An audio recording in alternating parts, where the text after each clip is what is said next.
Hello everyone and welcome back to another video. Today we have my 2000 Suzuki RM80 that's been sitting neglected with a broken top end for quite some time. So let's get right into fixing it. So I had the bottom end filled with oil while this was sitting apart, so we didn't have any bugs or animals to get inside. So I just took the bike outside and tilted it over, filled up a cup full of oil.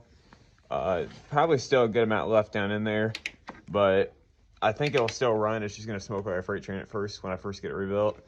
But more oil is probably not a bad thing, so let's start rebuilding. Here we have absolutely everything needed to fix the top end, including a brand new Wiseco forged piston with the holes already drilled, gaskets, needle bearings, circlips, and I have the actual wrist pin that goes in it as well.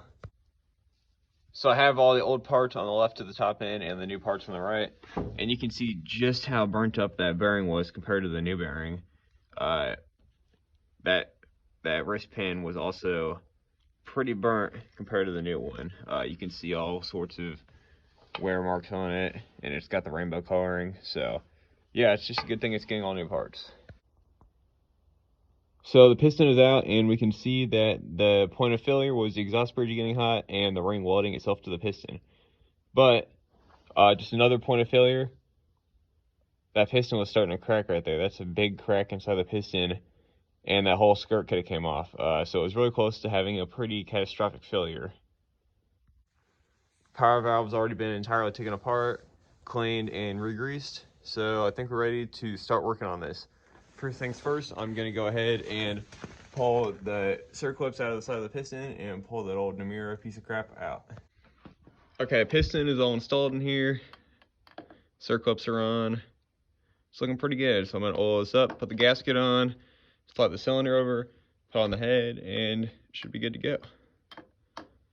Obviously make sure the arrow is pointing the exhaust, arrow right there in the front, and the ring has to be over this groover back here.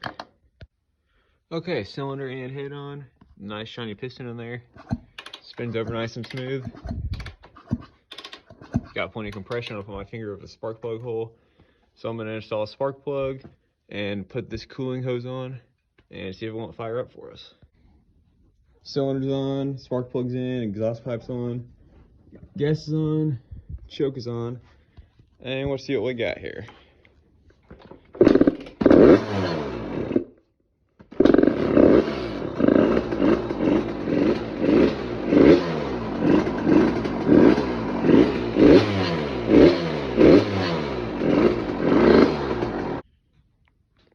So the thing definitely does run. Definitely needs a lot of TLC, so follow along for part 2 where we put on some new plastics and probably rebuild this front fork again right here, make a more detailed video on it, and yeah, thanks for watching.